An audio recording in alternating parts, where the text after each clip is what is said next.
حضرت سلطان محمود غزنوی رحمۃ اللہ علیہ اپنے کچھ سپاہ سالاروں کے ساتھ جنگل کے راستے سے بھٹک گئے۔ عصر سے وقت تیزی سے سورج ڈھلنے کی طرف گزر رہا تھا۔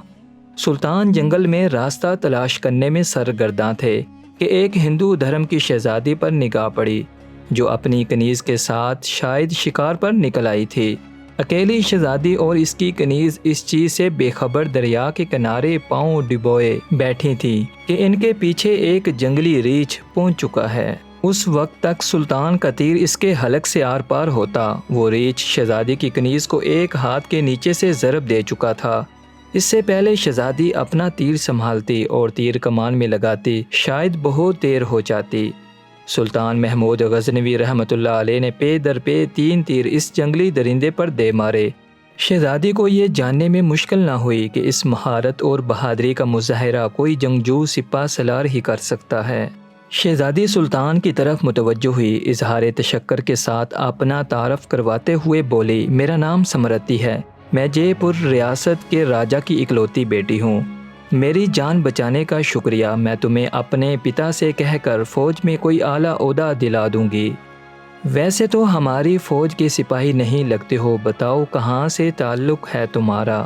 سمرتی شاید یہ نہیں جانتی تھی کہ اس کے سامنے کوئی معمولی سپاہی نہیں ہے بلکہ اس وقت کی سب سے طاقتور اسلامی لشکر کے سربراہ اعلیٰ سلطان محمود غزنوی رحمۃ اللہ علیہ ہیں، جن کے نام سے ہندو راجاؤں کے حلق خشک ہو جاتے ہیں۔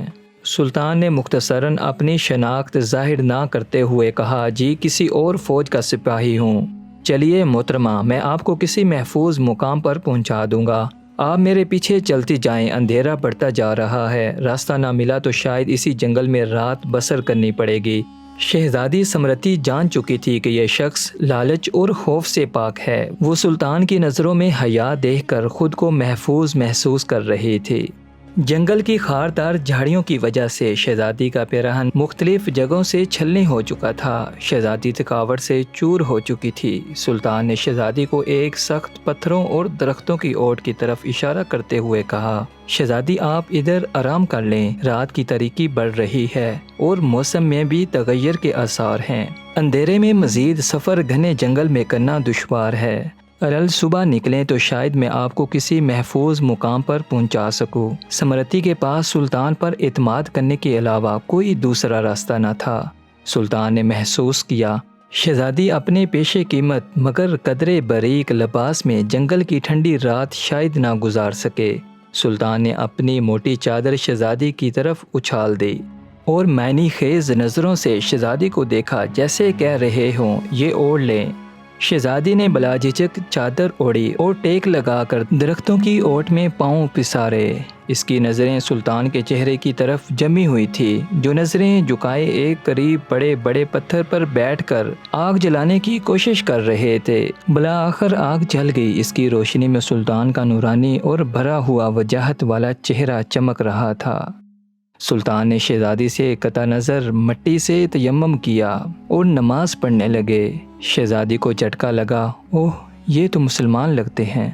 ایک دفعہ شہزادی کام گئی، کہیں غزنی کے لشکر سے تو نہیں، یہ تو لٹیرے ہیں، گائے بھینس بکری سب کا مانس کھاتے ہیں، یہ مجھے زندہ نہیں چھوڑیں گے۔ لیکن اگلے ہی لمحے شہزادی اب تک اس کے ساتھ گزرے وقت کو یاد کرنے لگی، اگر یہ اتنا ہی شفاق اور ظالم ہوتا تو مجھے ریچھ سے نہ بچاتا۔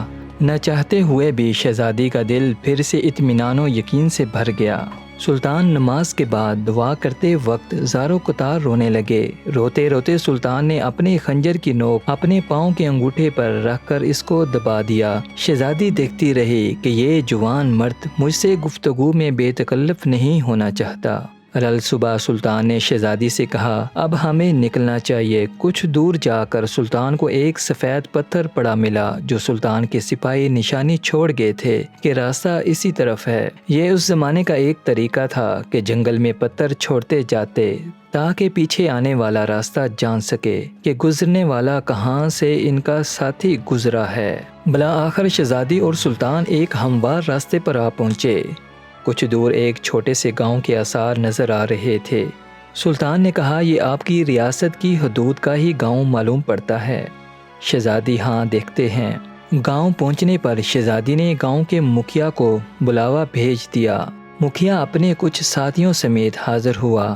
شہزادی نے کہا کہ ہمیں 2 برق رفتار گھوڑے دیے جائیں اور کچھ خشک اناج اس سپاہی کو دے دیے جائیں۔ شہزادی نے سلطان سے کہا، اجنبی، ہمیں بہت حیرت ہوئی تم پر، آخر تم کس مٹی کے بنے ہو؟ ساری رات تم اپنے خنجر سے زخم کریدتے رہے اور میری طرف کوئی توجہ نہ دی۔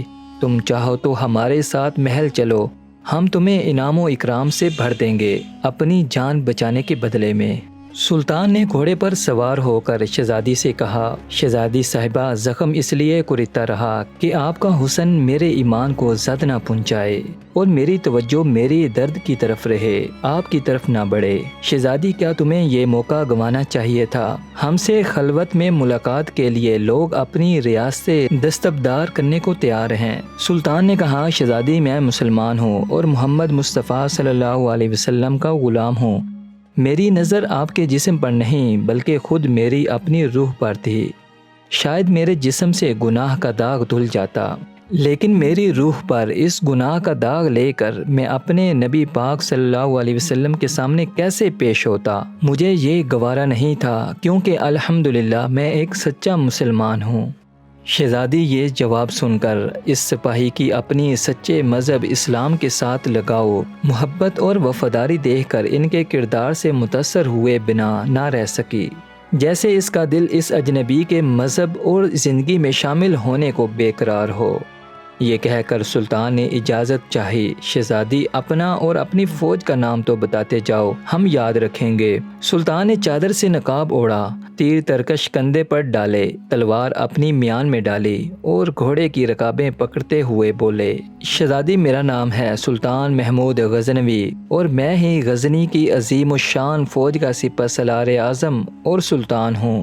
یہ کہہ کر سلطان نے گھوڑے کو ایڑی لگا دی اور سر پر دوڑتے ہوئے آنکھوں سے اوجھل ہو گئے۔ اللہ اکبر، سبحان اللہ، ماشاءاللہ۔ یہ تھے اللہ اور رسول صلی اللہ علیہ وسلم کے سچے وفادار۔ ایسے تھے اسلامی سلطنت کے حکمران اور مسلمان بادشاہ اور کامل ایمان والے۔ آج ان کے نقش قدم پاک ہم سب کے لیے راہ نجات ہیں۔ اس پیغام کو دوسروں تک پہنچائیں تاکہ اللہ کسی کی زندگی کو آپ کے ذریعے بدل دے۔ دوستوں، مزید ویڈیوز کے لیے ہمارا چینل ضرور سبسکرائب کریں، ساتھ موجود بیل آئیکن بھی دبائیں تاکہ بر وقت آپ کو نئی ویڈیو ملتی رہے۔ اگلی ویڈیو تک اجازت دیں، اللہ حافظ۔